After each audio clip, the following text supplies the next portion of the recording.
Good morning, good evening, good afternoon. Welcome, welcome, welcome. It is Starship Day. We are getting ready for a liftoff of Starship. SpaceX is working a couple of issues this morning. One of the concerns and one of the issues um, being that there were some unauthorized boats in the Gulf that they were trying to clear out. When you bring in, what's up, Bri? Maybe. All right, I'll keep talking and wait until he pops in. One of those issues, unauthorized boats in the Gulf, that can be an issue for safety. Of course, they have to clear the range and clear all areas in the associated range. So that's one of the issues that they're working. There is a 30% chance of violating weather constraints, and that weather is all surrounded over upper level wind shear. SpaceX threw up another weather balloon and got favorable data. After they got favorable data from that, which can change because we're still approximately 50 minutes out at this point. Some of the other guys are reporting in that 40 to 45-minute range. I think we're a little bit closer to 50 because prop load just got underway. We just got confirmation from SpaceX that prop load just got underway. So that's kind of where we're at this morning. So, Can you hear me? yeah, I can hear you. Do I sound like crap? It's not great, but it's fine. Cool. I need to figure out how to get my sound to go through my earbud instead of my phone speaker. Oh, okay. It's like I'm talking on a phone right now. It sounds like you're talking on a phone right now. So, All right, I'll be right back. all right, no worries. So yeah, so that's kind of what we're looking at and what is up with our current count. Everything beyond that looks good right now. There's no other issues that we see being worked currently. Trying to bring up some footage so you have something to look at. So they will not be SpaceX will not be starting their broadcast for about, well, let's see what they have it at now, because it's SpaceX's website is down. There we go.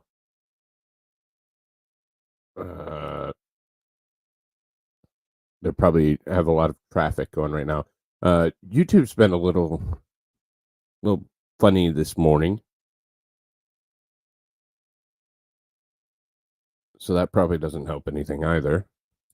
But we'll grab Tim's footage, just not his audio, and take a look at the current view of Starship. One of the concerns is there's a 110-minute launch window, and we are well into that launch window, so there's concern there as well. There's concern that we might run out of window. They only have a specific amount of time because you have to. It's obviously very intensive. You have to evacuate. You have to remove everything. It becomes challenging. So right now, SpaceX's coverage is set to begin in about 9 minutes. That could change. So we'll jump over there once it begins. But that's kind of what we're looking at right now. So SpaceX says about a half an hour prior to launch, they're going to begin coverage. That's a little static, but could possibly be there. So we'll see what happens. We're still at 70% go for weather. Again, those concerns are upper level wind shear. Looks beautiful on the pad. So the flight profile of today's flight is much like ones that we've seen in prior test attempts. So we can take a look at the graphic. Maybe take a look at the graphic while we're waiting. So they're going to go up, ascend, We're going to do this flip. I don't like the flip. We'll see what happens. I think the flip's a bad idea. But so we're going to do flip, boost back burn. They're going to bring it back into the Gulf for a water landing. And then Starship SN-28 is going to continue. They're going to go into coast phase, re-entry, and they're going to do a belly flop landing in the Indian Ocean. They hope. That is the hope. So, so that's kind of what we got going on today. All in total, from liftoff to touchdown, it should be about an hour and 4 minutes worth of flight. So we'll see what happens there as well. Obviously, the previous we've not gotten that far. We hope to get a little bit further as of now. So, as far as the countdown, we're already well into the T-minus 1 minute and 15 seconds. Poll and verifies go for propellant mode. We're well into that T-minus 53 minutes for liquid oxygen load underway. We begin loading liquid methane, which starts at T-minus 51 minutes. And as you can see on the thermals from Tim there, it doesn't appear that we've entered that booster LOX load, which would be liquid oxygen on the booster stage or the main.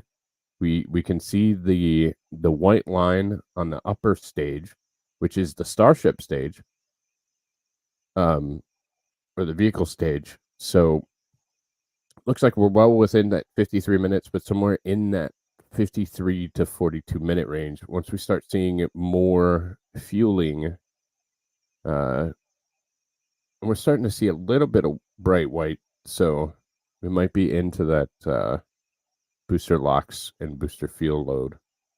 So yeah, now we can see it at the bottom. So you can start seeing a little bit of load right there. So we're a little bit further than 42 minutes at this point. So we'll see that go all the way up. And that will be, so that's a good sign as well. Looks like everything's trending in the correct direction. Hopefully, we're actually about 5 minutes from SpaceX's coverage to start. That gives us a little bit better of an indication. Seems like they're a little bit behind where they say they're going to be, or where they say they're at, but it's a very fluid situation as well. So, yeah. So we're going to hopefully see a great flight today. Just a little. This is a massive rocket, and it's like seeing a skyscraper fly through the air. As big as a Mecha Godzilla. Remember they put the graphic last time? Yeah. Hopefully we have a new fun graphic to take a look at this time. That was kind of cool. Also, I can hear you just fine now. How's it going, everyone? Hey, Bri. How you doing, buddy? I'm good. Sorry, my audio's so crap I'm at work. So back on the count part of it, 19 minutes and 40 seconds, we begin engine chill on booster and ship. Prop load takes all the way up to 3 minutes and 30 seconds, T-minus 3 minutes and 30 seconds for the booster, and T-minus 2 minutes and 50 seconds for the ship. So when we're all full up, we get to see some indication that we're ready to go. Go no go poll takes place at T-minus 30 seconds. T-minus 10 seconds, the water deluge and flame deflector activate. T-minus 3 seconds, Raptor ignition sequence begins. And then we have liftoff of this small building. So, when we get into flight, we have max Q at T-minus or T-plus 52 seconds. The main engines for the booster will cut off at T plus 2 minutes and 42 seconds. Hot staging takes place about 2 seconds after that. And then we get the booster that will do its boostback burn. And that takes about a minute for it to boost back towards South Texas. It will then come in, be transonic, attempt a landing burn for a soft landing. So they're going to try not to just crash it into Earth and make it explode all over South Texas. They're going to try and set it down real soft. So a simulated landing. So not the pressures of actually landing, but a simulated landing that they're going to simulate the process and collect data for an actual landing for future flights. And then, like I said, about an hour and 4 minutes into flight, 1 hour, 4 minutes, and 39 seconds, Starship is going to belly flop in the Indian Ocean. So everything's looking like it's trending well. We're about a minute from SpaceX, and SpaceX's coverage started, so that's a good sign. Over there. So I've got a question for you, Meat. Say this one doesn't blow up. Will it be easier for them to launch another one in the future?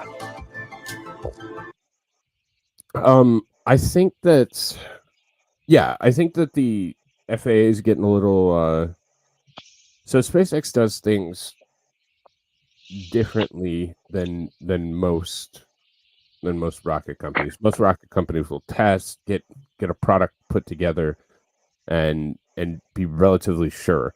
SpaceX says, "Now let's just go throw it up and see what happens." And I tend to lean a little bit more towards SpaceX's way of developing technology, because you can get in your own head and you can really damage your product by trying to be perfect. Oh, look at that beautiful little Starship. So the FAA, working with NASA and working with the old guard and the old way of developing technologies, is really kind of getting fed up with rockets exploding randomly over areas. So I wouldn't be shocked if they are trying to push every boundary to make this one successful, just so they don't have to deal as much with the FAA and launch launch restrictions. So I think that SpaceX doesn't care. I think either way they're going to get their data. Either way, they're going to get the information they want, and there'll be another test program. But I think as far as regulatory and as NASA and the FAA are concerned, I think a successful launch would be something that would be very much welcomed. So to me, your saying of the first strategy of making sure everything's perfect and then you launch it up, you'll still get stuff blowing up. I mean, the Challenger was a thing. Right. So you can't just say it's going to be perfect if you just work harder and don't put it up until then. It's completely unreasonable. Yeah, and I mean, we have failures. I mean, Vulcan Centaur, and I've been accused, especially on Twitter, of being a SpaceX fanboy. Well, you are. Well, I am, but also there is a difference in programs. So people say, "Oh, well, you're critical on Vulcan because it did get up, but it didn't." We're talking about the one with the Peregrine and the special payloads, the ashes and stuff like that. Oh yeah, that was clearly a failure, and it was clearly a failure. It did not reach its designated, success on any part of the mission. Nothing landed on the moon. The payloads burned back up in the atmosphere. Like, that was an unmitigated failure. you can do better next time. The difference with a test program like Starship is if you're meeting your test objectives, like Starship 2 wasn't an overall success, but it was successful in the data points that they were trying to achieve. Like it's not successful hot stage. Right. That's what it was. It was hot stage and the relight of all the Raptors. And they were successful in both, in both ventures doing that. And I think they had, correct me if I'm wrong, but I think they got all but 3 engines last time? Yes, all but 3, I believe. And they were like on like the bottom right side. Right. So that was the test objective. So yes, they passed the test objective. No, it wasn't a great flight, but it was never supposed to be. So right. They're not going to put special payloads up there and just to have it being Burning lost. during that ascent, which is something This is awesome not the because we don't actual get to flight. see This that is- with Falcon and its Merlin engines. This is Now, next, what makes Starship this executed happen. a successful hot stage separation, powering down all but 3 of Super Heavy's Raptor engines and successfully igniting the 6 second stage Raptor engines before the vehicle separated. This is the first this time is this last technique has flight, been done last flight. successfully with a vehicle of this size and scale. Following separation, the Super Heavy booster successfully performed its flip maneuver and initiated the boostback burn. I However, hate about flip, 30 for the seconds record. into that burn, it experienced a rapid unscheduled disassembly, or RUD. That's SpaceX speak for an exciting end to the booster's journey. It The blew likely up. cause was determined to be filter blockage where liquid oxygen is supplied to the engines. So we've upgraded hardware inside the oxygen tank to improve filtration capabilities in our boosters, including the one that's out on the pad today. Vehicle breakup occurred more than 3.5 minutes into the flight, about 90 kilometers over the Gulf of Mexico, so well away from people. Now, on Starship, the 6 second stage Raptor engines all started successfully at separation, and everything was going normally in the ship's climb to space until about 7 minutes into the flight, when we began a planned vent of excess liquid oxygen propellant. To simulate the mass of a payload and get future-focused data, the ship was loaded with extra propellant that we needed to get rid of or vent before re-entry. Once we started venting, though, a leak developed that caused fires, which eventually cut the connection between the flight computers on the ship, and that caused the 6 Raptor engines to shut down before we had finished the full burn. That was detected as a mission rule violation by the autonomous flight safety system, which triggered the flight termination system and led to vehicle breakup. Starship's second flight test nearly completed its full duration burn. It ended at an altitude of about 150 kilometers and a velocity of 24,000 kilometers per hour, officially making it the first Starship to reach outer space. Like the booster, we've made upgrades to Starship's upper stage based on Flight 2 learnings, such as improved leak reduction, fire protection, and changing the operations to increase reliability. Now, back at the launch site, the new water-cooled flame deflector and other pad upgrades performed as expected, so the pad required minimal post-launch rework. And that's a big reason why we are ready to fly again today. The ground support systems are designed for rapid turnaround of the launch pad between flights, and the improvements we've made ahead of Flight 3 are getting us closer to that goal. And that brings us to today's test. The test profile and the burn timeline are very similar to test number 2, with one major difference. The ship will attempt to splash down in the Indian Ocean rather than the Pacific. This puts us on a steeper trajectory than past flights and lets us test capabilities that we'll need for the future, like lighting a Raptor in space while maximizing public safety. So let's take a closer look at the flight test profile. It's so Now, pretty. about 26 minutes from now, Super Heavy will ignite its 33 Raptor engines and lift off from Starbase. About 3 minutes into the flight, Super Heavy's booster will separate from the ship in SpaceX's second ever attempt at a hot stage separation. That means it'll light its engines while still attached to a partially lit booster. The ship's engines will then remain lit for about 6 minutes during the ascent before entering a coast phase. Next, the booster This will guy perform say a flip second hot maneuver swap? and execute This will a be the boostback third. burn, which, if you recall, is where Flight No, 2 it's the Super second. Heavy They didn't have experienced one a on rapid one. unscheduled disassembly. On one, I thought they Hardware did. upgrades That's made what for this broke flight it. will get No, the they tried to booster flip closer it. to executing They a tried to landing flip the burn entire in thing. You're right, Mexico. right, right. Yeah. In the meantime, Starship will coast for 2 about was the 30 upgrade minutes at from 1. altitudes between The hot swap was 150 and upgrade. 235 kilometers, and the ship will attempt to fire a single Raptor engine for our first ever relight of a Raptor engine grab in me space. a piece of Starship. And from there, it's the ship landing will right head by your toward its house, dude. destination, splashdown location in Yeah, the well, hopefully it lands on your roof so you can grab it real Again, easy. If we get past a successful stage separation piece of and a Starship, full please. ascent burn with the upper stage, for it will anybody. be at an added Mail altitude me a piece and of trajectory below orbital, meaning Starship won't have to fire its Raptor engines for a deorbit burn, and it will naturally come back into the atmosphere no matter what. Now, meanwhile, the Super Heavy is going to attempt a landing burn before splashing down into the Gulf. And while we are going to practice a landing, we aren't planning to recover any of the hardware from Super Heavy or the ship on this flight. Now, with the exception of Falcon, this is no different from what happens with most rockets flying today that are expended or fall into the ocean after they complete their mission. Eventually, though, we will land and recover Starship boosters and ships, just as we do with Falcon 9 and Heavy boosters, where we've recovered 283 to date. Starship's rapid reusability is key as we begin missions to the moon and beyond. Even though recovery is not planned, the telemetry and data we receive all the way to the end is what we're looking for, particularly with regard to the ship's temperatures during reentry and how the heat shield will perform.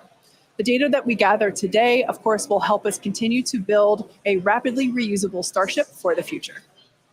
Now, much like our first 2 flight tests, today also still just a test. Our goal is to gather data to continue iterating and ultimately improve Starship. That's exactly right. The primary goal for Flight 1 was to clear the pad, and we did that and got a lot of great data that helped us improve the vehicle and the pad infrastructure that you see today. The primary goal of Flight 2 was to get all the way to stage separation, which we did, and even got a little extra. For Flight 3, we've added some ambitious tests highlighted by an attempt to transfer several tons of propellant between the tanks inside Starship itself, as well as the first ever relight of a Raptor engine in space and the opening and closing of Starship's payload door. When Starship takes astronauts to the lunar surface as part of NASA's Artemis program, it will be refilled in space by a Starship tanker spacecraft before boosting itself into lunar orbit, like you see here. Transferring a large amount of cryogenic liquid in space has never been done by anyone, ever. So we'll be looking to get data on some of the fundamental physics in play here, like managing pressures, temperatures, propellant settling, all as we prepare for eventual ship-to-ship transfers. The ability to refill Starships once in orbit will be critical for landing on the moon and is a key technology for enabling deep space exploration and ultimately flights to Mars. Now, we're also attempting the first ever relight of a Raptor engine in space, and we'll need that capability for future in-space maneuvers and deorbit burns. It's important to note that what we'll attempt today is not a burn required for Starship to re-enter on today's test. We are intentionally flying this new steeper trajectory so we can test things like engine relights without substantially changing where we expect to splash down. And if Starship manages to make it all the way to re-entry, we will collect valuable data on the vehicle as it flies through the Earth's atmosphere at hypersonic speeds, or more than 5 times the speed of sound.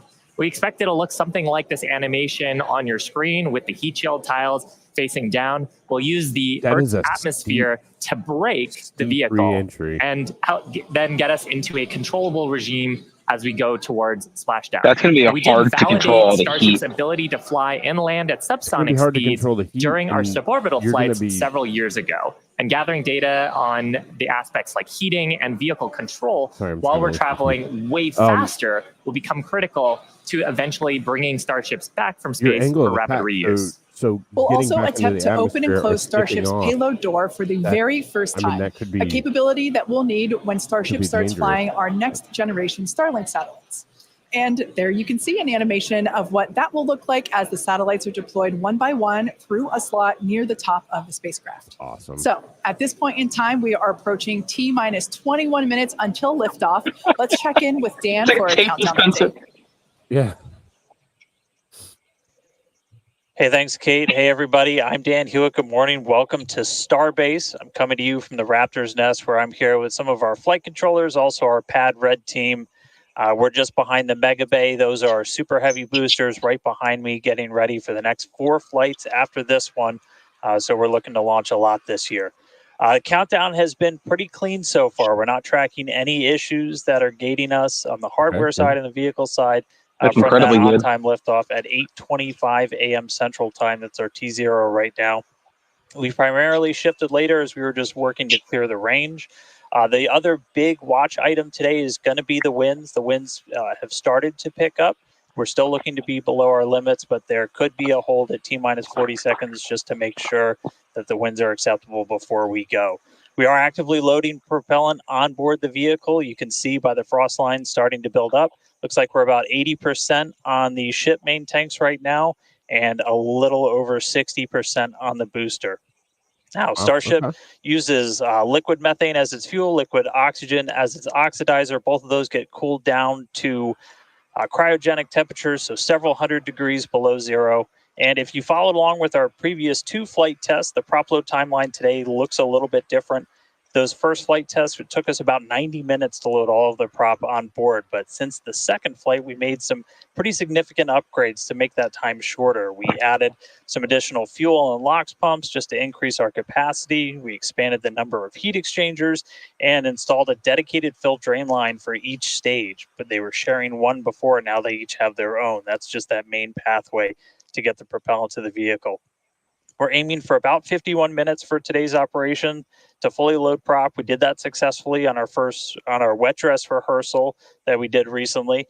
Eventually, though, we're trying to get that time down to about 40 minutes. Just for some context, that's about 5 minutes longer than we take on Falcon 9, but we're doing it with 10 times the amount of propellant.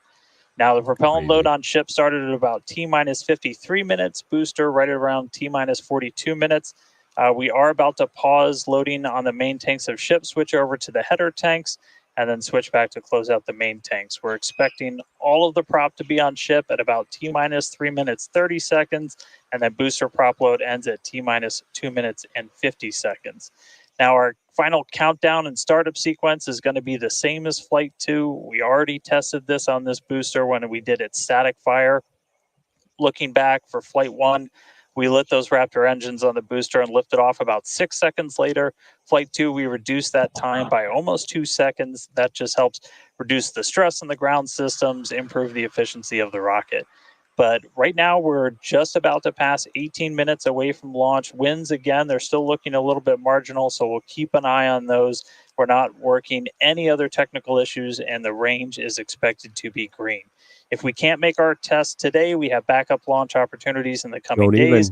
Could be 24 to 48 hours. All just depends on how far we get into the count. So check back in with everybody in just a little bit. For now, though, I'm going to send it back to Kate and Shiva out at Hawthorne. Thanks, Dan. All right, so we'll talk over them because they're just gonna. Most powerful launch. Yeah, they're gonna talk about nothing for a couple seconds. So, sounds like they're still working the upper level winds. They still look good as of now. Looking at the raw data. So, Raptor engines, thrusters, 120 meters. So, 120 meter tall rocket. Just for the first stage, right, or for the both stages? That's the entire both stages. So okay. Just a massive vehicle, massive vehicle. Public service announcement: if you ever get the chance to go down to Brownsville and check out a launch in person, 1, highly suggest it. 2, please listen to the law enforcement and the different security services. Don't be the idiot that tries to sneak onto Boca Beach and gets a range violation. So we all sit here and don't get to watch a rocket. Please. I'm going to be the one to lick it. I know. That's what I'm afraid of. So if you look behind here, because I've had the opportunity to go down a couple times, this is a public beach behind that berm. And you can drive down the beach. So look at all those. Oh, so beautiful. Yeah, it is. Look at all those. But You can see. Oops, sorry, go ahead. No, that rocket's about to get an enema, and we're all going to love it. So you can see behind, there's that berm. This is a public beach. You can hang out on the beach. I've been down that beach, and you can actually get there from a couple different areas. So not just from the highway that goes through SpaceX's headquarters. About a little bit further than that is Mexico. So we're very close to the border there as well. So there's concern obviously with border patrol operations and things of that nature as well. So it's really a challenging range to be able to care for down there. So just if you ever make it down, make sure you're following the advice. So So And where were in they moving between boats from? the first and second stages is our hot stage. So my understanding is they were removing boats from the Gulf area where the booster was going to touch down. So So do we not care about the boats like near where Ozzy lives, or? I'm sure that they're going to clear that portion of the range as well. I would think that they would have to, but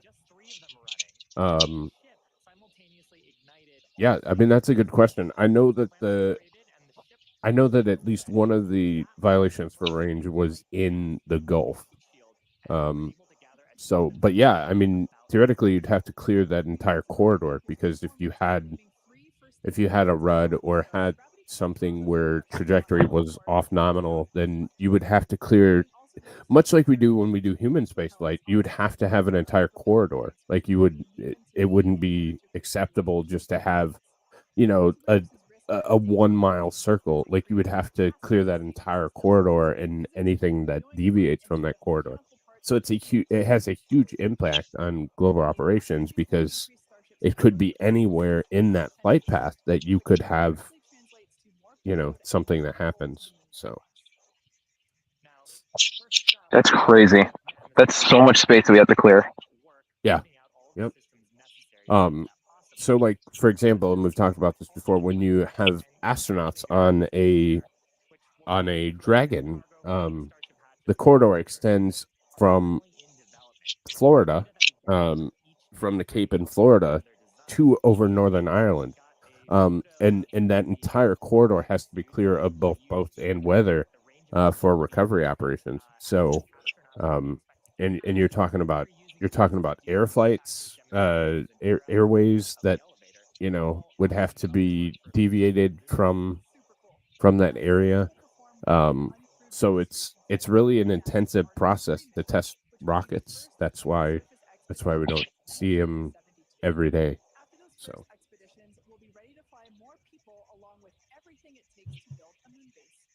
There's so much to look forward to. It's incredible that humans are finally going back to the moon. You couldn't have said it better, Kate. And the moon is just. Oh, look at that! The day that we get to see Starship touchdown on the moon is a day that I will just lose it, for the record. That would be amazing to see. Even if it just crashes into the moon, I'd be cool with that. It pulls a Russia. Boom. Yeah.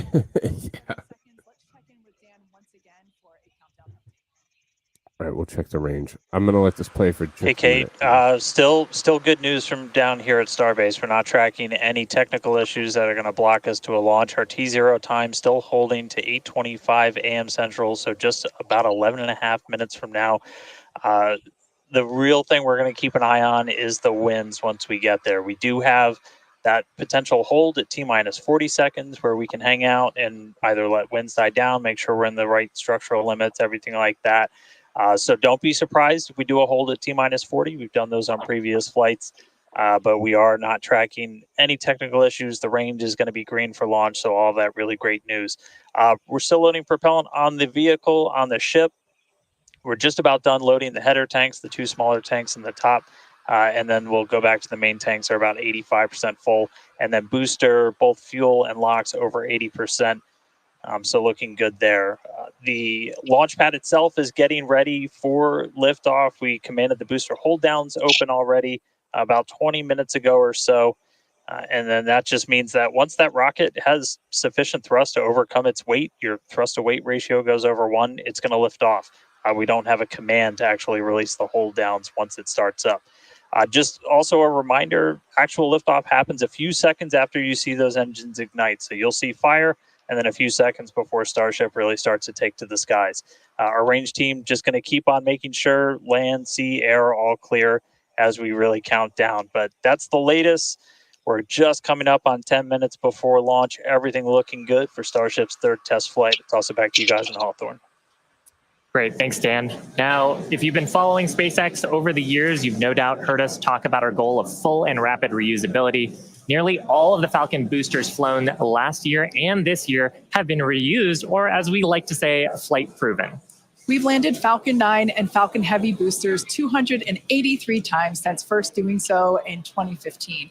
And with Starship, our mission is to take reusability even further by reflying both stages with little downtime between flights. And we plan to fly as often as possible. As we mentioned earlier, rapid and complete reusability is critical to enabling routine spaceflight. The team at Starbase has been hard at work developing and manufacturing the hardware that will ultimately take humans back and forth to the moon and Mars. Now, even though we are not recovering Starship today, test flights like these provide the critical data that we need through every phase of flight.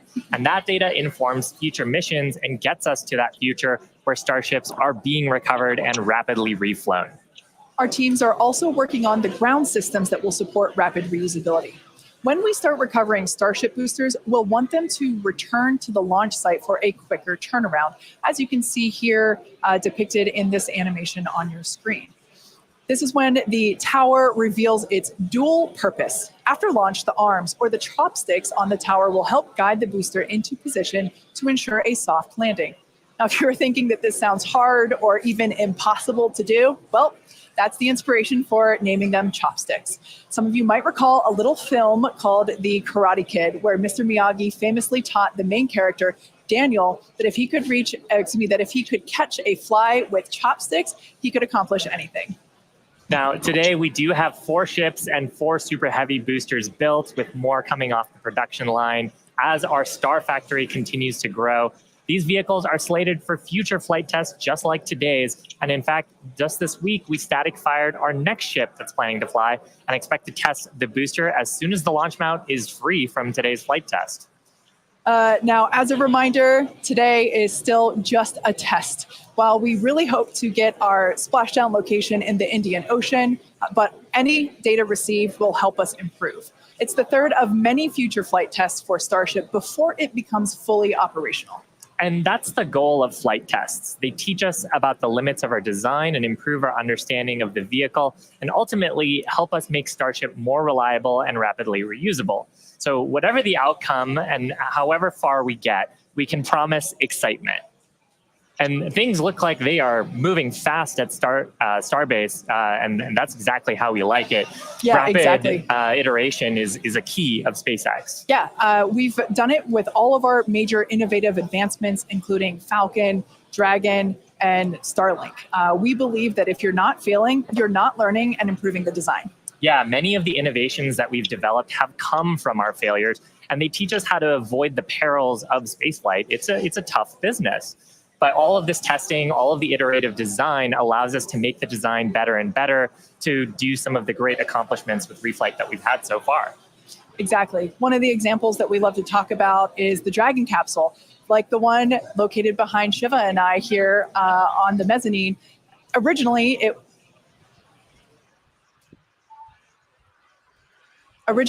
was not designed.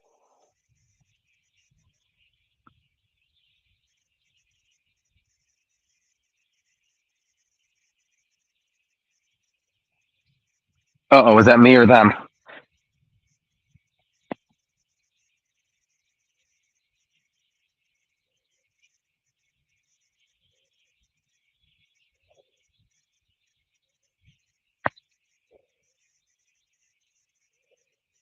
Somebody please put a comment if you can hear me. I'm very afraid. Things are still moving, but thank you. We're good. All right. Yep. You're good. So apparently my StreamYard keeps muting. It's weird. I didn't do that one. So Elon Musk, one of his, they missed a golden opportunity with the quote, "If you're not failing, you're not innovating enough." And I think that's important. If you're not bringing something to the table or advancing technology, then get out of the way and let somebody else do it. It's a quote I have on the wall in my office, and it's important. I mean, it's really important to you have to push the boundaries, especially with things like space flight. So it's really important. So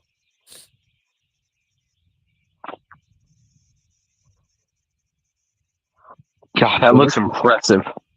it is. So we're looking at the frost rings, and we're nearly full. About 4 minutes and 41 seconds from launch. Expected launch, hopeful launch. So looking at their timeline, propellant load should be done in about the next minute for the booster, and then about a minute and a half propellant load should be complete for the ship. So that's what we're kind of waiting on, is it to load up all its fuel and oxidizer and get ready for flight. So see if they're saying anything in Point there. about the holds. We have an opportunity to today hold for a few minutes. And this is a really cool thing about Starship, and we don't have this So opportunity. if there's with a Falcon or okay, so Falcon there's a Heavy. vent. Up until the T-minus 40-second point, aborts are just holds. So anything that would trigger an abort prior to T-minus 40 seconds becomes a hold. So that's a really cool feature to allow the team to wait for final checkouts or assess prop levels, engines, avionics, vehicle pressurization. It's really helpful to ensure a liftoff. Yeah, and that's something that is very different. All right, so I'm trying to listen to them, but also not just listen to them continuously. So one of the things that they have built in is a 40-second hold, because it is a test program. So at T-minus 40 seconds, they can hold for a certain amount of time. Of course, it's in South Texas. It's warm. You can have issues with boil off and stuff like that. So that's always a concern. But there is time built in. Now, also, the launch window for today, do they have captions? They do not have captions, I believe, on X. No, I don't see closed captions.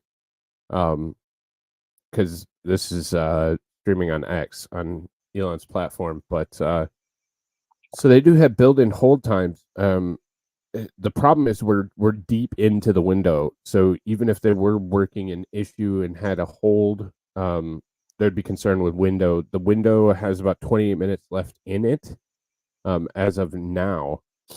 So we should have call out. And we did for flight 2. We wanted to get through hot staging separation, and we did. So today we want to get even further than that and collect as much data as we possibly can. So with all that being said, we're going to check back in with Dan to take us through the final 2 minutes of terminal count.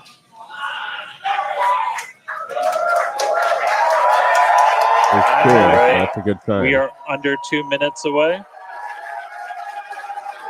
We have closed out the prop load on the booster and on the ship. We're about 90 seconds away. And we're starting to hear some good news that it looks like winds are not going to hold us up. So there's a good chance we blow right through that 40-second hold. So we're about 1 minute and 20 seconds away. Just walking you through one last time, we're going to see the engines ignite about 4 seconds before we hit our T0. They're going to ignite in 3 different banks. You'll get 13 of the inners, 15 of the outers, and then the last 5 ignite just 2 minutes before T0. And then after that, the quick disconnect will retract. The engines will start to throttle up, and then we'll see liftoff about 1.5 seconds after T0. So we're under 1 minute away. Don't be shocked if we hold 40. at 40 seconds before, but it sounds like the winds are cooperating today. And we'll be able to move right past that, not tracking any other technical issues that could hold us. Proceeding past our Proceeding past hold. Let's go, baby. T-minus 30 is the call out for go for Early launch. QD event came past the 40-second hold. We are go for launch. Go Starship. Go SpaceX. Flight Director Ty Let's do this, Huntington baby, telling the fly. team we Like are this go camera. for launch. So 20 seconds to go. T-minus 15. Let's listen in. T-minus 10. I want you to add go zoom into your call out there. 5, 4, 3. Engines and liftoff of go, baby, go. Ooh. Oh, my. Oh, jeez. wow. Looks like it's venting a little more than it did before. It does, yeah. I think the pressure buildup was a concern. Because you want to keep those. I mean, you're minus what 250, so you want to keep those fluids moving to avoid freezing. 30 seconds into flight, we Oh, are wow. feeling the rumble. We are seeing That is 33 out beautiful. of 33 Raptor engines ignited on the super Well, they're all heavy ignited. booster. Okay, that's very good. Booster and ship, Yeah. avionics, power, and Did we get all of them last time? I don't remember. No, we were minus 3. Continuing to get good call outs. Our trajectory looking nominal, systems looking nominal. Wow, Just that's amazing to see beautiful. all 33 Beautiful lit up sight. once again.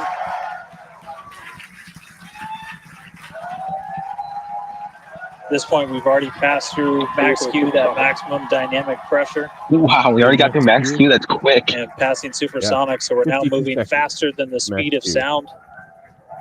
Getting those 232 is onboard the views booster. from the ship cameras. So we're halfway into the booster flight. Now, the next major milestone is going to be a hot staging maneuver. Wow. Again, we're going to be doing that in just about 90 seconds. To do that, we're going to shut down all but the 3 center Raptor engines on Super Heavy. That'll be our MECO, our most engines cut off. And then the clamps holding the 2 stages together are going to release. Starship's second stage will ignite its engines, the RVACs first, the sea levels 30 right after seconds away that. The from sea level MECO. engines will be splayed or just kind of pointed out at about a 15-degree angle. So if you look close and we get good tracking, you might be able to see those center right after. 242, excuse me, not 230. So those 6 engines will push Starship off of the booster. 30 seconds from MECO. So at this point, weren't we seeing a bend in it last time? Yes. All right, counting down now. We're going to be coming up Now, right around the 3-minute mark on that hot staging maneuver. Again, we'll see the booster engines start to shut down. You'll see all but 3 lights go out in the middle. And then we'll see the engines ignite 15 on ship, seconds from pushing it MECO. away. And that will start carrying the ship into space. Booster will start to do its flip and then move into the boostback burn, setting it There up it goes. for eventual splashdown there's in the Gulf of there we Mexico. go. Stage separation. Hot sap. There's That our was flip. good. That, Oh, that was great. let's go, baby. And it didn't over-rotate this time. Relights. It got relights of all the interiors. Hot staging For the confirmed. Boosters now making Acquisition its way signal. back, Check. seeing 6 engines ignited Holy on crap. ship. All 6. Kate, we got a Starship on hit its way on to space and a Starship. booster on the way back to the Gulf. Oh man, roll. I need a moment to pick my jaw up from the floor because these views are just stunning. These are live views from Starship. First stage is currently performing the Ship boost. avionics, power and telemetry nominal. Good there. News informing us that the second stage or the ship, everything looking good, nominal there. First stage is Nominal, currently we're performing the picking up boost back speed. burn, expecting that to last about 1 minute. That boost back Ship burn, pressure is nominal. that boost back burn propels the booster back Why towards are we the losing coast, taking it to a booster? landing in the waters of the Gulf of Mexico. We're only using the super heavy boosters, 13 center engines from here on out. As whenever they relight, you'll be able to see that in the left bottom we lost- corner. we lost Those are the engines ones that for can gimbal. In booster. other words, they move and change direction in order to change the thrust to steer the first stage back It's to venting Earth. heavy. They didn't get a relight on the booster. They didn't get it? Wow, these are just Doesn't look incredible like it. views Did you coming see to us. So the the boosters on the left. You see all the locks? Everything is looking good for both the first stage on the left-hand side of your screen or the super heavy booster, as well as on We the don't have right-hand lit side of your engine, screen. but That it is appears that we Starship, didn't or get a we also relight. refer to that as the ship. Looks like they're trying to still relight it. Now, the boostback burn was the first of 2 burns required to return it to Earth.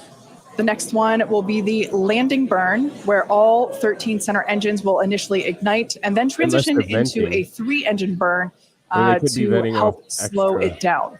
Now, just as a reminder that might be what they're doing. Stage 1 test objectives, we're looking for controlled ascent, which we have so far. Stage separation, which gorgeous, we cruised right through it, as well as on a nominal trajectory. good news there, telling us that the reigniting it path that soon. Starship is on is good. Now, Starship's second stage is still firing its engines, and as you heard, following planned flight path, the ship objectives, we're looking for hot staging. Again, cruised right through that. We're looking to demonstrate controlled ascent as well as orbital insertion. Now, the bottom right-hand corner of your screen shows the ship engine graphics, so be sure to keep an eye on those. Yep, Kate, like this is just a phenomenal test so far. Super Heavy is performing beautifully today. It's on its return leg of the journey. Ship continuing to burn its 6 engines, those larger circles, the Raptor vacuum engines, the inner circles, so it looks the like Raptor sea level engines. Behind schedule, maybe not. We're 35 seconds. About 30 seconds away. So we should get just under 30 seconds away from the start of the boostback burn. 30 seconds, 35 seconds. Excuse me, the landing burn on the booster. You can see the grid fins rotating. Those hypersonic grid fins. Yeah, so they're trying to direct it kind of a little bit with the fins, right? Towards our splashdown site. Again, we're going for a splashdown, a soft splashdown. So for landing burn, we're going to expect to see the 13 center engines light, rapidly bring down the booster's velocity, and then just the 3 in the center for 5 kilometers off. Ooh, getting a little wobbly there. Relight. 1. There we go. Oh, 2. 1. Nope. We should have got 16 and then ended. And acquisition of signal. Let's see if we can get some other video of that. Now, this is a test objective today. It is still something that we're attempting to learn. And to make it that far, to demonstrate the controlled reentry up to that point is pretty darn good. Ship continuing to look nominal with its ascent burn. This burn lasting about 6 minutes total. And we're expecting that this burn will end that came in just after T plus 8 minutes. Can you turn the video down a little bit? We can't hear you at all. I mean, congrats to the team. Making it this far is farther that we've gone on flight 2. So 1,100 miles per hour, 90 miles off the coast. You might have some waves if you're in Boca. You might get some waves. So far, we've hit controlled ascent. We're in the middle of that right now. We demonstrated the hot staging. Kate, as you said, cruised through that. So those that did not relight at all, pretty much. Like 3 of them sort of flickered. The booster. Yeah, there was a definite relight issue. I don't know if it's a pressure issue or but we got to within kilometers, so we got to within landing burn area. So incredibly successful. There's a little bit of concern with your launch abort at that point. There we go. Second engine cut off. Starship is in orbit. It's in orbit, low Earth orbit. Yep.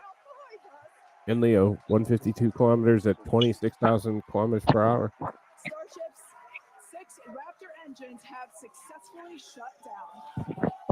We heard a call out for nominal orbital insertion. So is this the biggest object we've ever put into orbit? These views, Dan. Yes. I'm just completely blown away right now. So about What a 2 day. minutes from now, we will Congratulations to see entire the SpaceX team. I mean, this payload was door pretty much open. just started, but 2-3 far minutes farther somewhere in than we've there. ever been before. We've got a Starship not just Wow. in space, but on its coast phase. Hell yeah. Just to recap where we've come, and it's only been 9.5 minutes. How has it only been 9.5 minutes?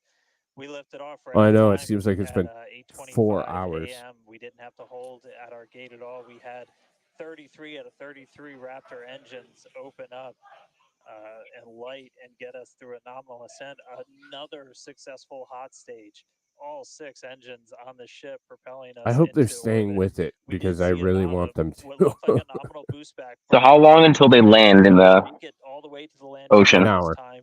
Didn't light A all the full way hour. up like Okay. we expected, Yep. and we did lose the booster. 1 hour, 4 minutes, We'll and have to go 39 through the seconds data into flight. to figure out exactly Will be what the happened, landing obviously. off the coast of So we'll be Australia. on the lookout for information about that. But wow, a ship in space. So we have a And couple we things still to have do. view of it, which is great because we didn't have video like when it right before it blew up. Over Right. the next couple of Um, minutes, and pretty much over the next hour. Where So we're gonna a really, minute and a half, we've got the we ship in have space, payload we're door now gonna open. Take advantage of this and try to learn as Uh, much as possible about some of the And other then systems, about including that 13 minutes from first then, we Raptor have the relight in propellant space. transfer That's just gonna demo. be incredible. So all of that 5 still minutes to after that, come. they close the The payload mission door. just started, but And wow, then the what big a one is liftoff, at what a 40 hot minutes and stage, 46 what an amazing sight to seconds. see Starship Uh, there in outer space. They're going to try and relight Raptor I can't in believe we're seeing flight. it in space. This is Um, awesome. Wonderful. Now we are going to be And then coasting entry for, starts at the 49 next minutes and about 5 seconds. 30 minutes or so. We'll be back around the T+1. So that relight in space is going to be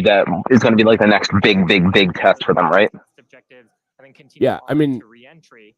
payload Not totally door, sure what that's video that we'll get, since that that's normally kind of comes to kind us of cool, as we but overfly ground stations, and we don't have a ton of those along our trajectory. But as so we about have video, 30 we'll be sure to bring seconds that to from you. payload Starlink door. may be able to bring us additional communication paths today that will allow us to talk to Starship through reentry with no 15 communications seconds. blackout period. Oh my God, I'm so glad my boss isn't here today because I would have the biggest smile on my face right now and he'd be like, "What the hell are you smiling at?" When we do have views, Signal, Puerto Rico. especially like the ones that we have now, which I just cannot get over. When we have views, we will be sure to 5 bring those seconds to you from live. payload door open. No views or no views, we'll see you back here at T+40 minutes. Pez door is opening. And there we just heard call it that Pez door is opening, so that's great. First test. Yeah. One of our test objectives today is to open and close that Pez door. That's where we will deploy Starlink satellites from in the future. So great news there that that test that test objective is already underway.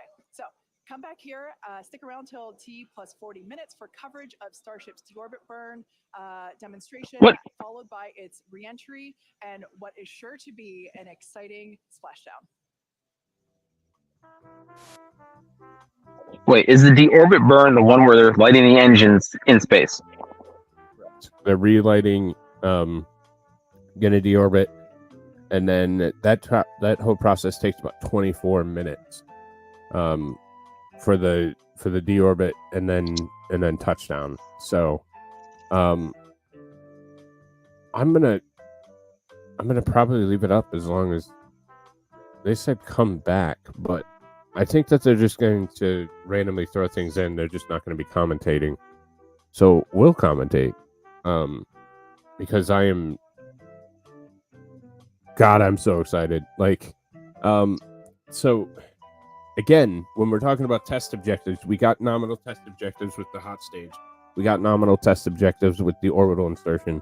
The Pez doors opened. So far, we are 100% nominal. 100% nominal on everything, and have achieved every test objective. The landing, the splashdown landing, is a little concerning because we didn't get, like, it's not like we had half the engines. You're supposed to have 18 relight, you had 3. That's a concern, but that's probably a pressurization concern or a feedback line concern, something to that nature. I think it's. Sorry, I'm not trying to jump on their comms.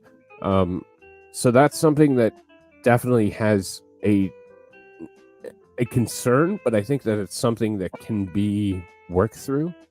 Again, when you're flipping like that, you have to pressurize those fuels, because if you don't pressurize them, then they settle weird in the tank after that flip. And with the fact that a lot of them are turning to gas, it becomes an issue, because then you have to pressurize and push them back into a place where they can fit into the feed line. So, I mean, that's that's something that I think we can fix in future iterations. And it's not something I'm terribly concerned with. But of course, anytime that you drop a huge booster into the ocean uncontrolled, that's the kind of stuff that FAA and others would be probably concerned with. I don't think that they terminated the flight, because I think it was too deep into the landing. Oh, it would have done some damage to something. You can't just blow it up that close. Right. So, so I think it's, I think there's some deal of concern with that, but I'm sure that they put that into their flight plan. As we can see from that guy's computer screen, that we probably shouldn't have. They're reviewing data. So, if you looked at it, they're reviewing touchdown data. So they, again, you built this into your count. You knew what was going on. You knew what the possible repercussions were for the action. So I'm not saying that it was intentional. Look at that. Is that inside Starship? Yeah, that's inside. I think that's where the the fuel transfer would be, right? Wait, what? I can't tell, honestly. It looks like because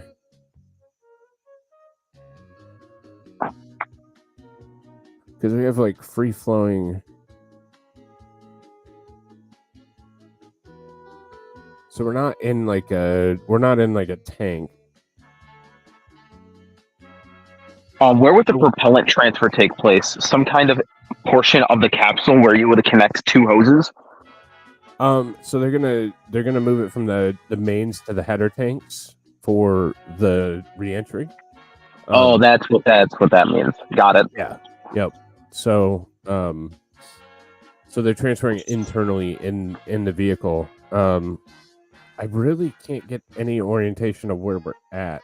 Like, I can't see out into open space, or I'd say we're looking at the aft skirt area. But is this where the satellites would be held then?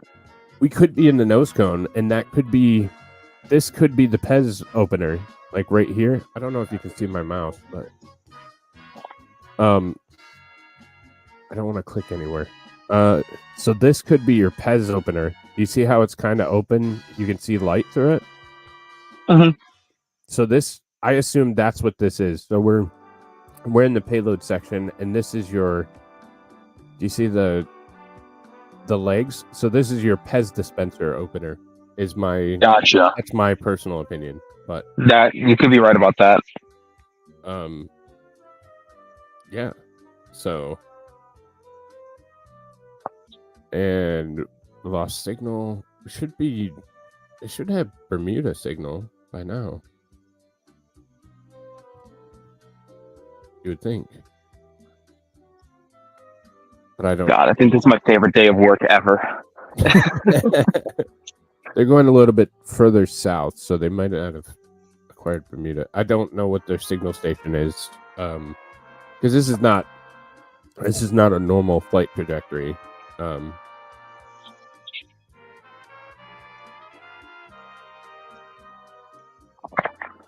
Not a normal. This music isn't copyrighted, right?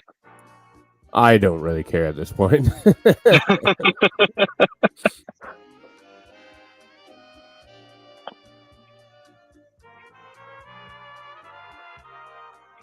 All right, so now we're back outside. So yeah, I would say that was probably some kind of payload payload bay door, something of that nature. Look at the beautiful Earth.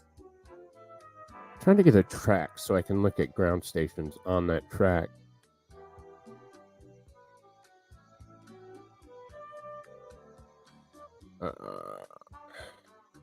This is definitely elevator music. It is. It is.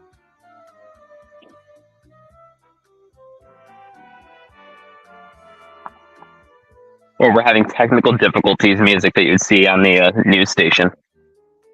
Yeah. We'll be right back.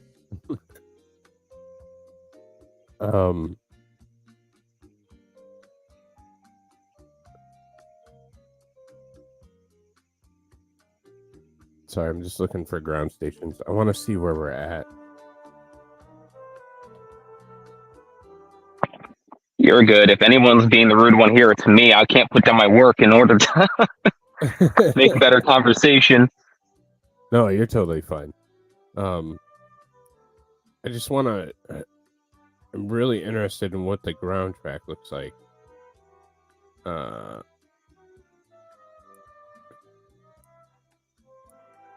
Plus, I'm downloading all the videos.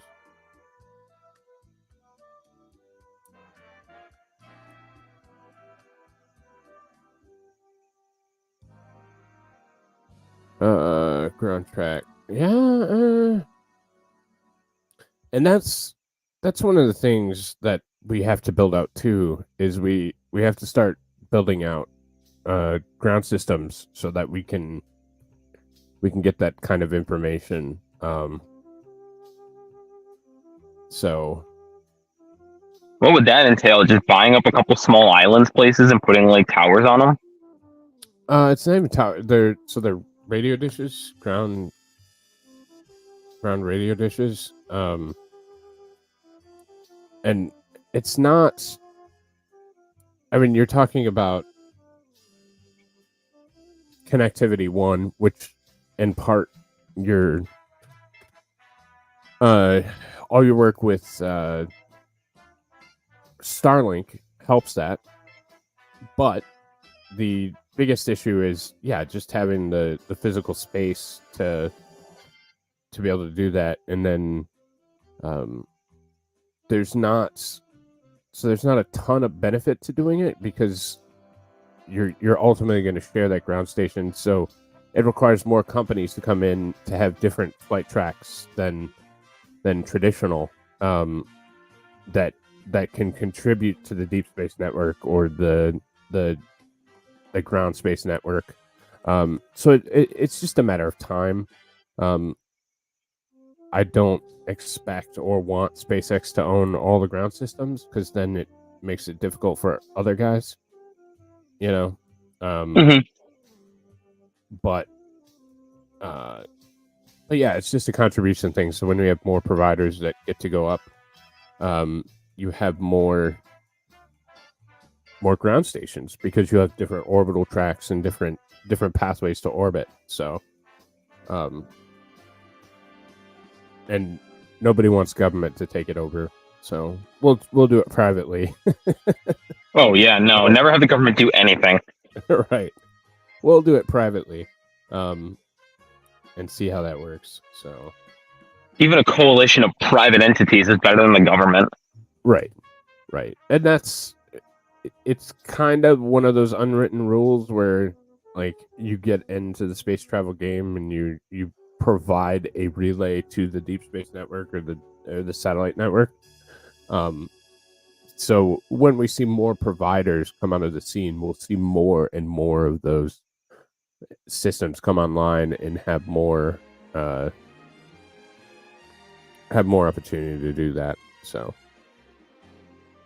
it's just a matter of time. So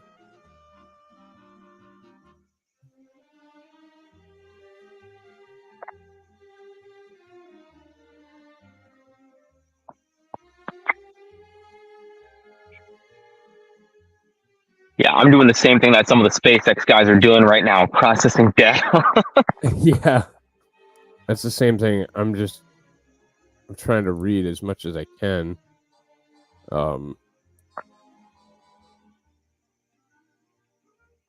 I mean, for everything I've seen, it's just been a beautiful flight. I don't think that you can. I don't think you can say enough about it. I think it's been a gorgeous flight, and to my opinion, they've reached all their test objectives so far. Well, no, there was one they didn't get, which was the reentry light of all the engines. But Reentry was not a test objective in this one for the booster. it was not. Oh, okay. It Then was not. yeah, Yep, it was not. I mean, if they could do it, great, but it was not a stated. It was not a stated objective of the test program. So, then it was definitely a phenomenal launch. yep. Trying to look at.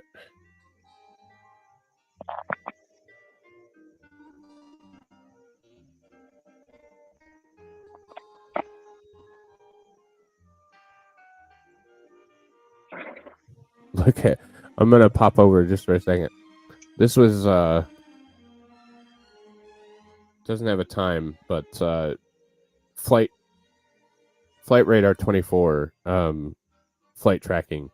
They show kind of what's going on in the flight space, and this was Bronzeville before the launch. Like, look at all the flight track. So this is SPI, South Padre. This is kind of where SpaceX is at, and you had flights all around trying to take a peek. So, Are there's like a lot of news stations trying to get some pictures, or private people? Like, what the hell? Who's flying around? looks like we have. Well, no, that's private. That's probably military or NASA. Eclipse 550, no registration. That's probably NASA or federal government. This one's probably government. These look like Rockwell OV10, N16854, N16854. I'm gonna switch back over and I'll do some research. N16854. So those look like government. Rockwell, turboprop, blah blah blah.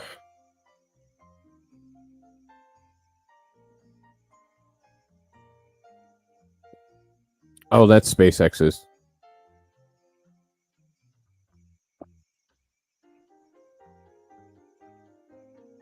You know what? They're probably taking pictures of the.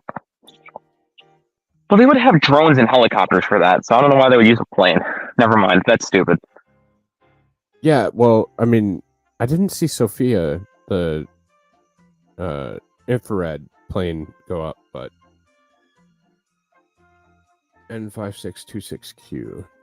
5626Q. And 5626Q. Let's see what that guy is.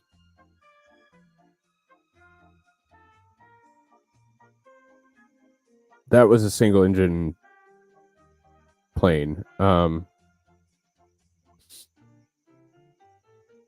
he's flying the coast. So this is just a private aircraft owner. And he flew out of the TFR just barely, just far enough.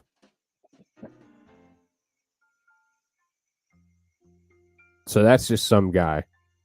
The 5626Q. He wanted to look. Yep. I don't blame him. Doors closing.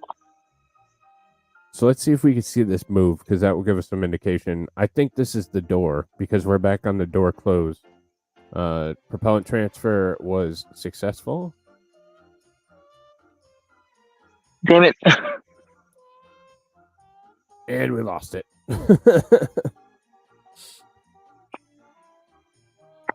Oh, it's back. Is it closing?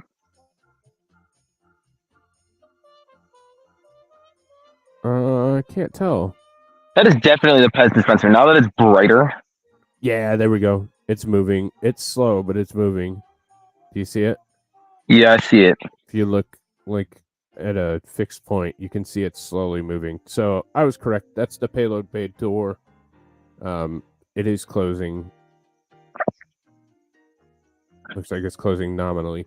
So that is. What if you just saw like a wall garage door opener? And that's basically what those are. Look at like the legs on that thing. Do I see Craftsman on that? Weird. Just an off the shelf from your local supermarket. Like Exactly.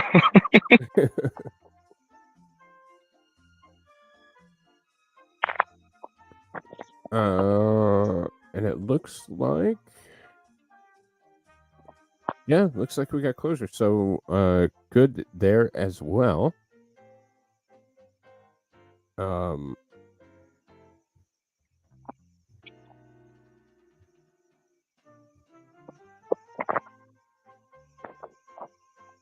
Let's see. Sorry, I'm still pouring through data. Oh, there we go. You're good. I am kind of if they didn't get it launched, I would have been worried about like tomorrow's and like the next day's time frames because like there was weather. There should have been weather, I think.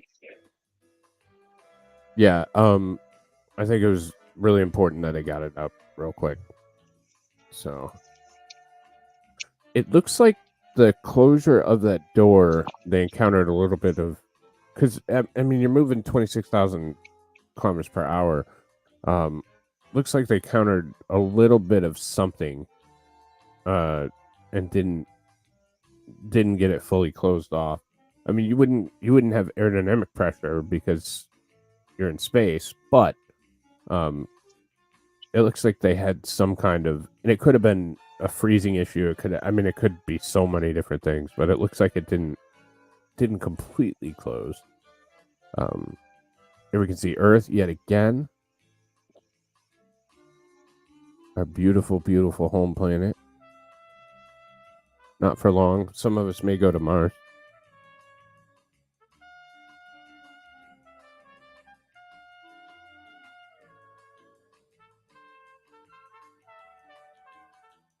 Waiting acquisition. So, sorry, I'm so geeked up right now. Like this is incredible. You apologize one more time, I swear to God. So we are around 9 minutes from reflight of the engines, and then we're going to start seeing entry. We're already half an hour into flight, and it feels like it's both been 10 years and 5 seconds all at the same time. So looks like we have some tile damage on the aft section, but it appears only one tile from some images. I'm not seeing it. Looks like we could have some damage there too. Because here's so this was on the original. So we had just a little bit of tile damage right in this vicinity. So, and that's going to be important because if you have issues with it, then you could have reentry issues. So those tile sticking is going to be a big deal too. So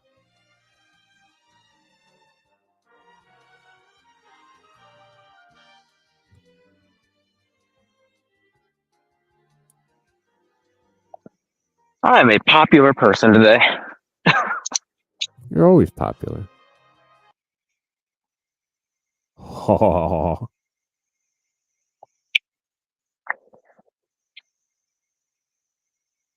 $33. See, I want to look at the water deluge system. Do they have any pics of that yet? I haven't seen anything yet.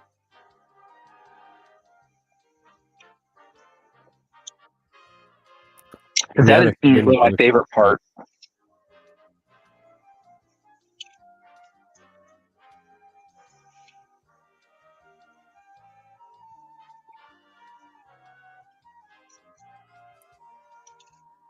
I was so excited that it was going. I forgot to. Pet store checkouts complete. Door closing and HD views are over Starlink. So they are using Starlink as a relay right now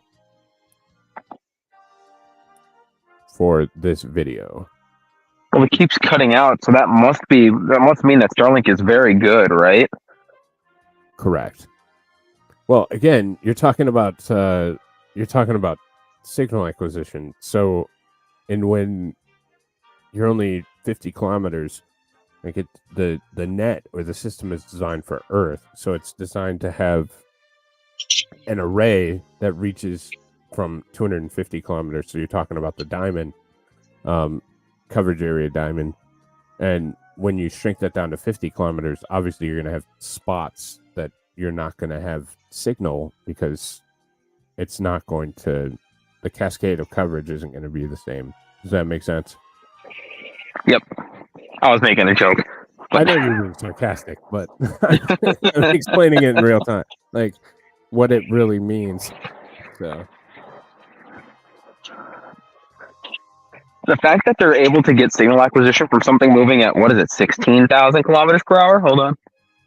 26,000 kilometers per hour. The fact that they're able to get signal from something moving that quick is actually impressive. Yeah. It's almost consistent signal too, so it's just popping from one to another to another to another, and it's going. Right. Yeah. I mean, you're moving across relatively quickly. So that's astounding, actually. I want Starlink now.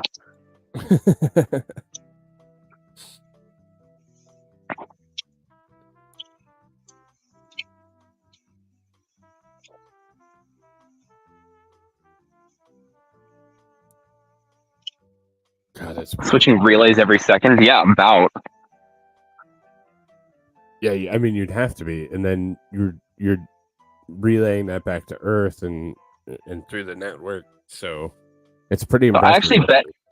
I would bet that every single one of those points where it just goes down for a second is a relay switch, and that's like every 30 seconds or so. So yeah, that makes sense. So just for an update, we are now just under 4 minutes from Raptor in-space relay demonstration, and we're about 12 minutes from Starship reentry. So we're getting close. Reentry should begin at 49 minutes and 5 seconds. It should be on the ground at T+1 hour, 4 minutes and 39 seconds. So the entire process takes a little over 15 minutes from entry to splashdown. So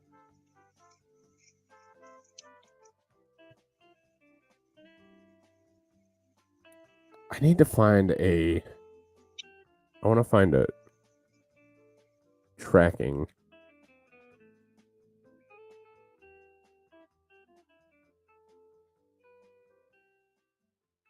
Like, I really want to see the tracker. Live coverage of our third Starship flight test, which lifted off from Starbase, Texas at 8:25 a.m. Central Time. Our main objective today was to get. what sources are you streaming this to right now exactly? Data as possible, X and YouTube. Starship entry. And this came out of a Yep. coast phase, Why? and What's we're up? due to Because I see that there's 48 people watching right now. And I looked on YouTube and I saw only 6 likes. And I was like, well, that's not right. And then I looked, there's only 6 people watching on YouTube. I'm like, okay, now I'm confused. Yeah, 42 So it's showing on X. X. So, yep. So those on X, if you haven't dropped that like, I don't know if they have a like. Does it have a like? I don't know if they have a like. I also don't know anymore though. I can see it in. Like, I can see it in. If somebody chats in X, I can see it on the chat here, but I can't actually see X chat on my X. I mean, when you're done sending rockets to space, Elon. Could you fix that on X so I can see see what's going on, buddy? Demo, so the payload door, as well as a prop transfer demonstration. We do still need to do some data review on those. So as we get that data back, we'll be sure to update you on. Imagine if this thing doesn't sink and it's just like it's floating there in the ocean for a while. Like, oh yeah, we're expecting this to sink and become a reef. Nope. Entry and then landing in the Indian Ocean. Incredible. That's right, guys. We should be just about 40 seconds away, 40 or 50 seconds away, if we do this relight demo. Do want to stress this is not a deorbit burn. In fact, it's actually going to function a little bit opposite of a deorbit burn. We're going to be raising our perigee with this burn for the lowest point of our orbit. This And I'm setting back up in my comfy spot so I can watch this. Raptor engine on ship while it's gone through a coast, while it's in outer space, while it's in microgravity, all of the different complexities that come with lighting this engine again after it's already done an ascent burn, but you're now coasting through space. This is going to be really important anytime we want to do in-space maneuvers in the future, like eventual deorbit burns, any of our translunar injections that'll have Raptor engines firing back up. We may not do it. There is all of the guidance is loaded into Starship's computer itself. So if it doesn't see the values that it needs to, we could just skip the burn. So we are waiting to find out if that's going to happen or not. If it doesn't, as we said in the beginning, we're on a pretty steep trajectory that we are coming home no matter what, regardless of doing a burn. Just so we can really, we're in a trajectory that's really not super susceptible to delta V changes in velocity. If we were to do a burn, we've got a that was redundant. Pretty concise footprint in the Indian Ocean that we're going to be targeting. This dude's tired. This guy's been up for like 3 days. You can see it in his eyes. I can't see it in his eyes. The screen is actually like 3 inches by 2 inches. We'll confirm all of this through our post-flight data review, but it did sound like we did pass through that burn. So now that's going to start setting us up for reentry. Oh, we didn't do the burn. Yeah, that's exactly right. So coming up next around T plus 49 minutes is Starship Reentry. Didn't need a burn, apparently. Well, it wasn't that they needed the burn, that they wanted to see it happen. Right. At or around orbital velocity, about 8 kilometers per second, or roughly 5. I wonder if they didn't have the actual burn or just chose not to. Maybe they're too close to Aussie land. I don't know. I think they might have been too close to Aussie land for that. So we're basically left with a brief communications blackout. Now we might get some telemetry. Either that, or they maybe found that the pressures weren't optimal. Tracking and right. data relay satellite system, also known as TDRS. But if the plasma doesn't entirely block it, that connection will be. What the heck is with this guy in acronyms? And definitely too slow for any video. NASA loves acronyms. Spaceflight loves acronyms. Starship is so big that it will leave a wake or a hole in the plasma field as it flies through. SLA, baby. SLA. Think of a wake kind of like when you see a Space loves acronyms. Ocean, it sort of leaves a trail behind it. This is why I'm a chemist. Screw acronyms. Starlink giving us. We prefer stupid names that have nothing to do with what we're talking about in the first place. We're hoping that the Starlink on board will let us, just like we're seeing these videos now, see through that plasma field by maintaining. So about 6 minutes we should get entry. We're at 131 kilometers, 26,586 kilometers per hour. We're getting closer to Earth, so our speed is naturally going to speed up just a touch. We're still learning about what that wake will actually look like in practice and whether we're able to get that live continuous high-speed data. So it's spinning, it's orienting so that the section with the tiles is obviously encountering the atmosphere. That's we want to use Starlink is to just gather as much data as possible. It's been said the data is the payload on one of these flights, where we're putting this flight hard. So we should see a little bit more turn, and it should kind of line up with that rotational energy there. A really critical phase of flight We really want to know how the ship's going to perform, especially that heat shield as we're going through the hypersonic. So again, as you get closer until we start encountering atmosphere, you're going to we want as many paths as possible to collect that information, that data, just to again just continually feed back. you're going to speed up just a little bit, and we can see that reflected in the speed. So as our altitude decreases, our speed increases. That is orbital mechanics, boys and girls. I thought that was just gravity. Now, if Starship manages to What is falling off of this thing? Orbital scale. collect valuable data on Starship flying through the Earth's atmosphere at hypersonic speeds, meaning more than 5. What is that stuff falling off the rocket? It's like dangerous. Could be ice. It could be ice. It appears that it might be. Well, there's more of it. It could be tiles too. So it's either Those tiles or ice. tiles. It looks like tiles. You might be right because they look black to me. Yeah. It's hard to tell. It could certainly be tiles, which would be not good. Yeah, you can see tiles coming off. Look, like here and here.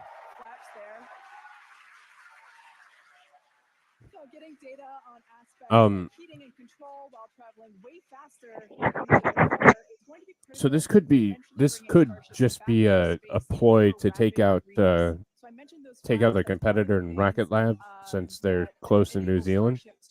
Oh yeah, it just crashed right into them. Yeah, could be. So we're getting pretty close here. So we're working on our reorientation. There we go. Part of what you're also seeing is one of the cameras that's onboard. Do a barrel roll. On the end of a flap. Press B to shoot. Front flaps and rear flaps in the vehicle. So we've got 4 of those. And oh man, we can see the heating on those flaps. Wow, look at the heating on that. Is so hot. Oh my god. Wow. That's gonna fly right off if that heats up more. Look at that. Oh, that's gorgeous.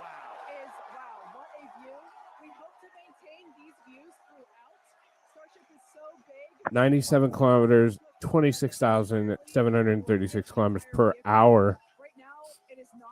The Starlinks are still communicating and still capturing the data and the video that we see here. So that is literally the interaction with the atmosphere. So it's the speed of the Starship entering the atmosphere. Absolutely, Kate. And it's important to note the ascent burn that we did was to get us to orbital velocities, even though we were on a nearly orbital trajectory. So the heating and the wow, look at all that plasma buildup. That's so big. Oh wow. Now I want marshmallows. Again, this is the furthest and fastest that Starship has ever flown. So that's the plasma interfering with the signal.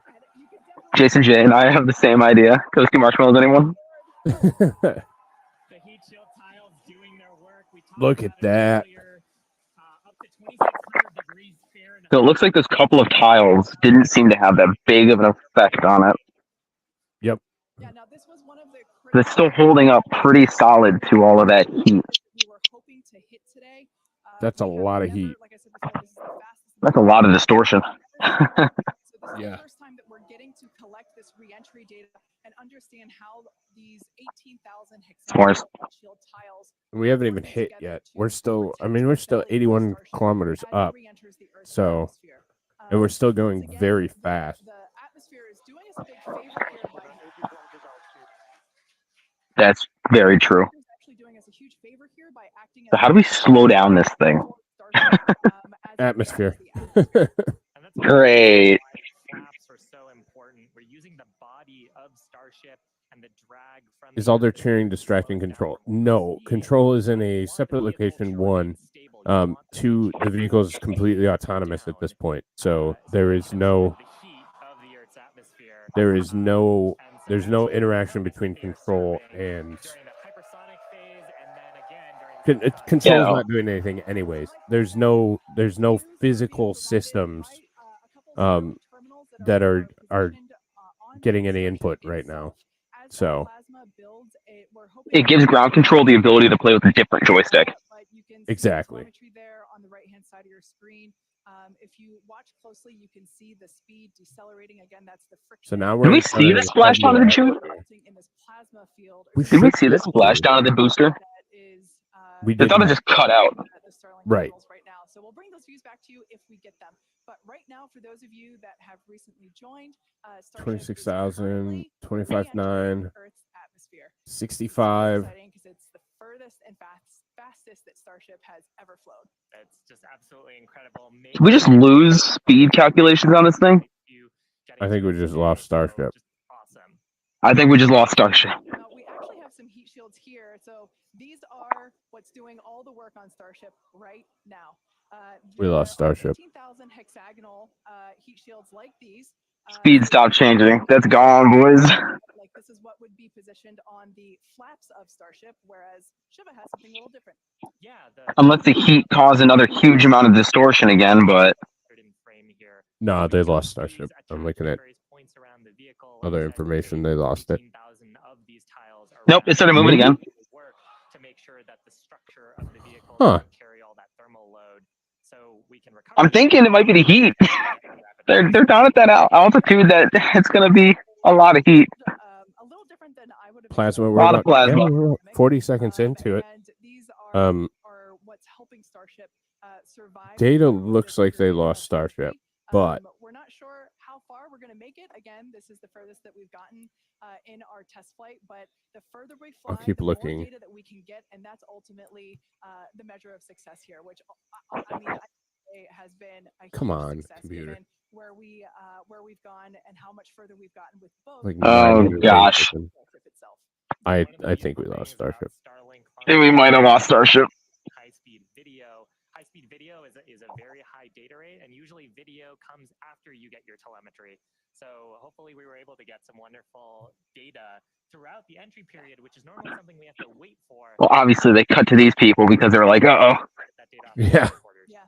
Now you mentioned before the flaps again that the flaps are 2 protected minutes by 51. shields So we that I should have. be. There are 4 of those positioned on Starship, 2 at the forward end. Well, four at the about top end, about and 3 to 2 5 at the minutes is the bottom or general ascent. window They operate independently for to loss of aerodynamically signal when control the we're vehicle's talking attitude, normal space or flight positioning to the during plasma. atmospheric So flight I would and say enable that precise landing if at we don't specific see anything locations. by like Today that we are intending 53-minute to mark, splashdown, then in the we Indian lost Ocean. Starship.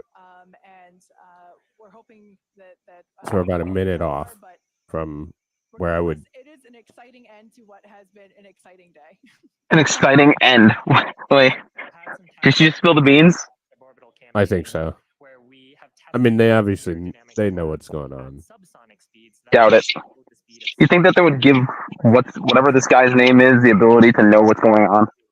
Not this guy. Her maybe. Not this guy. This guy looks like he would choke on the soy that he's drinking if he found out. Going through that control phase where we're going from faster than the speed of sound to below the speed of sound was one of the objectives today. And that's actually a great point because we are expecting that entry subsonic period to occur around T+1 hour and 3.5 minutes. So we're not there yet. We're about 10 minutes away from that point. So again, that is when Starship would be traveling slower than the speed of sound, thanks to the atmospheric Soon. system. And so right now we're still waiting to see if we're going to get data back from this ship. We might be in a bit of a blackout period right now. So still waiting to hear the status on it. But yeah, it was. We should be on the back end of that blackout. I mean, probably another minute and a half would be the long end. Starship I'm is pretty starting unique to in the be way that it re-enters, incredibly especially concerned. for something reusable. The closest parallel has been the space shuttle.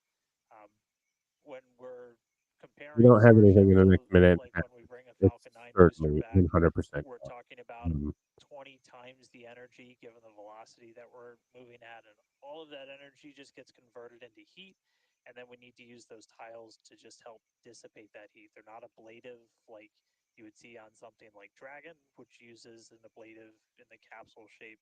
So they are these tiles that are made to be reusable. So any data we're getting on the actual temperatures it was seeing during heating, all of that is just really huge. I'm watching the speed, just waiting for it to change. A couple of times is once we're through this kind of hypersonic. Yeah, we're about 45 seconds out from confirmation. It's gone, in my opinion. Prove that Starship's really just its basic shape could work. So since they lost signal, did it self-delete? Yes. I would contend that yeah, they terminated the flight, but yeah, Bobby, we're 54 minutes into flight. We're about to land. See, I would worry about blowing it up at that speed, though. Well, Those heat tiles that come down like bullets. Well, with your trajectory, you're close enough to where it would carry into Australia, but that's the FTS is designed to annihilate it. So going to be a runway there for us, and so that propulsive landing is going to be really important. This is an animation of pretty much what we were I don't like their angle of attack personally, but It's too steep, you think? yeah, I think that they do it to limit the heat coming in. I think you're going to be way too fast at 26,000 kilometers per hour coming in. I think you're going to have to traditionally bring it back in. Starship splashes down in the ocean. Again, we're not doing a landing burn on this flight, which is a deorbit burn where you're not going to be recovering any of the hardware. For now, though, we are just still waiting to see if we're going to get some signal back. We're currently at a loss of signal. Yeah, it's looking like it's kind of not there anymore. No, it's gone. So we're just continuing to listen in, but it was pretty incredible seeing the flaps really do their thing to maneuver the vehicle. I don't like their angle of attack, and I don't like their heat shielding. The big trade-offs between something like I don't either. Starship is he originally said he wasn't going to put a heat shield on the vehicle, and Starship's controllable through now we're in the situation where the atmosphere, 25 times the speed of sound. You can save a whole lot of weight by not having really big wings. So, Who was that? What was that spaceship that did the bounce off the atmosphere? And figure out what we're gonna do next test flights. Yeah, and you brought up a really interesting point too. I forgot who it was, but that's always a concern too. If you come in at a bad angle and bounce and pop back up, because you get enough lift in order to re-enter. Because your speed's increasing, so that's why orbital mechanics is challenging, because your speed's increasing, so your angle of attack has to dip into the atmosphere enough so that you could start slowing down. Because if not, you continue to speed up, moves that orbital track out, continues to go around there. So you know what? I wonder if that point where the speed had changed that little bit might have been when it blew up. Could have been. Yeah, absolutely. So we hope to demonstrate Broke through the plasma a little bit. in future missions. That wasn't one of our objectives for today. We wanted the ship to focus on opening and closing the first demonstration of opening and closing the PES door, which is where we will deploy Starlink satellites from in the future, as well as gathering data on how the heat shield tiles performed during the entry period. And so far, all of that has gone really well. So overall, it's been pretty great, and it's great to see how those initial tests that we performed a couple years ago for those high altitude tests allow us to see what those will look like in the future. But this piece that we're doing today of, okay, if we are coming back from orbital velocity and we're going through that entry period, that is the missing piece, right? We already figured out how to land once the ship gets to a certain velocity or altitude, and it's really this piece that we were trying to figure out today. How do we get Starship to survive orbital velocity, atmospheric entry? And we hope to find out soon. Yeah, I mean, we talked about rapid iteration and how we do design. Part of our philosophy is testing early and often and trying to test in a way that is as flight-like as possible. but there's only so much you can do in a chamber where you're trying to simulate the atmosphere and exactly in a laboratory. So there's nothing quite like when the heat shield tile hits the atmosphere in flight to gather that wonderful data and prove out some of the analyses and probably teach us a bunch of things that we didn't quite get right. For sure. And obviously, for those of you that have been watching along with us, those were incredible views to see of that entry period where we saw. Yep, they're talking like all is lost. Big sad. Because of friction, as the belly of Starship was, making contact with the Earth's atmosphere. Still looking at data. I don't see any confirmation from the SpaceX. At the moment, we are expecting the vehicle, if it's still alive, we would be. If it's still alive, it's not alive anymore. We're all absolutely convinced that it's gone at this point, which is not a problem. Like it reached test objectives. If it's still up there in one piece, it still has a way to go. We're not there just yet. But we saw that plasma field building up around the exterior. How quick are they slowing this thing down if they still say it's got a ways to go? What? Dragon missions, and we're at a loss for telemetry at that point in time. So. Well, it's unpowered, so they're not gonna. It's unpowered on descent, so they're using the atmosphere for braking. We are hearing through some of the telemetry that we did. It did look like we lost Starlink and our TDRS data flow at the exact same time. Now, if both of those signals are cutting out at the exact same time, that could mean we lost the ship. It has been several minutes since we've gotten any data from Starship.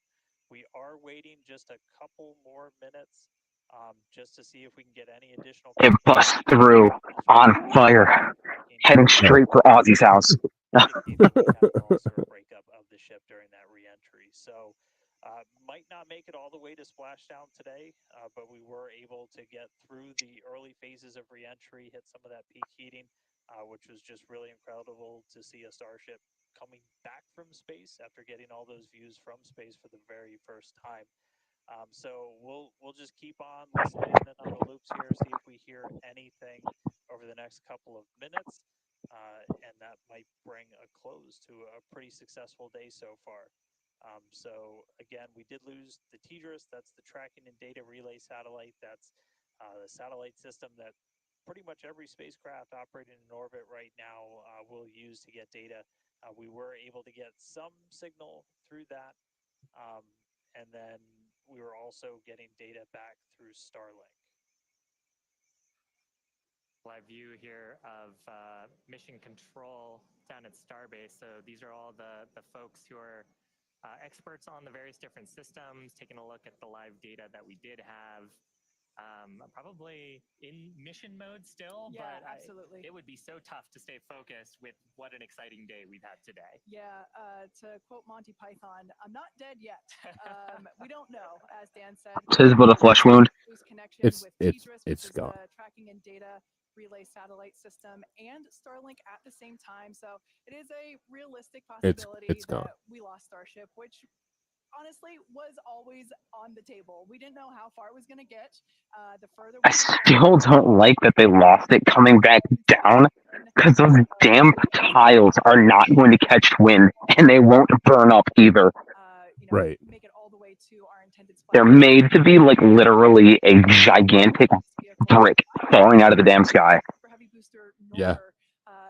And your velocity is going to take you towards the mainland. So and break up upon contact with the surface of the ocean. So we're standing by to hear whether or not we are going to be able to get telemetry readings back, but we are possibly anticipating news that we lost Starship due to basically a double blackout from TDRS and Starship data at the same time. But it's worth mentioning, this is the first time that we have come back at these speeds. Absolutely. I'll do it, Kaiser. With Starship. So we are trying. Did X just go down for anybody else, or was it just me? There we go. It's back up. Apparently just you. If we were able to get okay, cool. On that means the next version, what happens on flight 4, 5, 6, is going to be better. We must be able to get some, because we saw incredibly gorgeous high definition views of that entry period whenever it was initially starting. So we must have gotten some data Today there. has been otherwise a phenomenal day. Incredible. Liftoff on time, full ignition of all of the boosters, engines, successful hot staging, and then ship took it from there. Yeah, absolutely. We Hot staging.